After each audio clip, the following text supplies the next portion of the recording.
Hi, I'm Eve Young, Jerusalem Post economics and domestic affairs correspondent, here in the studio with Seth Frantzman, our senior Middle East analyst, here to tell us about Iran, recent explosions, the upcoming deal. Let's start with the explosions. Can you tell us what is going on? I guess over the last 2 weeks, there have been a series of explosions in Iran. Some of them seem not necessarily suspicious, but they have affected important infrastructure, like a key port in Bandar Abbas, one of Iran's basically biggest ports. A huge explosion killed a bunch of people, wounded a bunch of people. So, it could be that was similar to what happened in Beirut with the explosion a few years ago, where it was some sort of chemicals. It could be some sort of propellant for rockets, something that Iran was trafficking. Of course, it could just be a terrible mistake. But, ports don't blow up that often, so it seems a bit strange that this happened. And then there was another explosion a few days ago, I guess, at a place that is linked to an IRGC Iranian military site where rockets are made. The explosion didn't necessarily happen where the rockets are being stored or hidden, but it happened nearby. So again, it's a strange coincidence. And there's been another reports of some other things that have happened in Iran. So I think that it's always a question of coincidences, where it happened, why it happened. Is it just a bad luck for the Iranian regime that every few years things just blow up and it happens to be things that they need? Or because they just don't take care of infrastructure. So I think that's the questions that people are asking. Where do things stand on negotiations between the U.S. and Iran?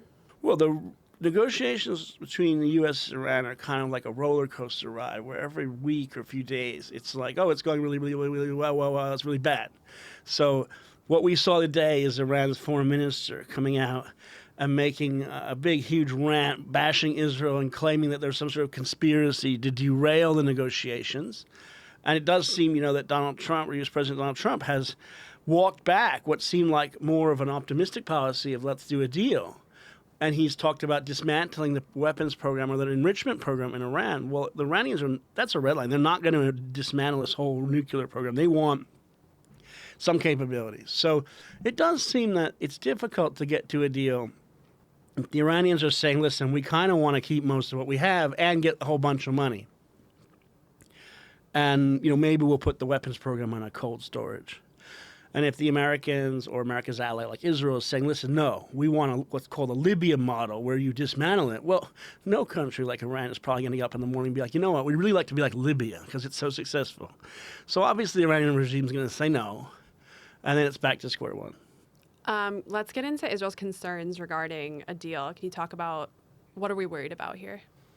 Well, I think, Iran is openly says it wants to destroy Israel. So from Israel's perspective, having the Iranians produce nuclear weapons or just get close to a bomb. I mean, we've all seen that movie Oppenheimer. It's not that easy to make a nuclear bomb, but we're aware of the fact that once you enrich uranium, then you can kind of put it in a device. Then you can do a test. Then the question is, how do you deliver the bomb? The Iranians have shown they've built ballistic missiles that can reach Israel, right? They fired a few hundred of them at Israel already last year. So they have the delivery system. They have the uranium. All they need is kind of the third element of like building the thing. But you don't have to actually build the bomb to kind of hold everyone hostage. So I think from Israel's perspective, you can't have a region in which your number one enemy has a deadly device that can kill millions of people, obviously, and then kind of use that to dictate policy. So Israel doesn't want that to happen, and that's where Israel would feel any kind of deal or what have you that allows Iran to keep this dangerous technology is highly problematic. Great, Seth. Thank you so much. Thank you.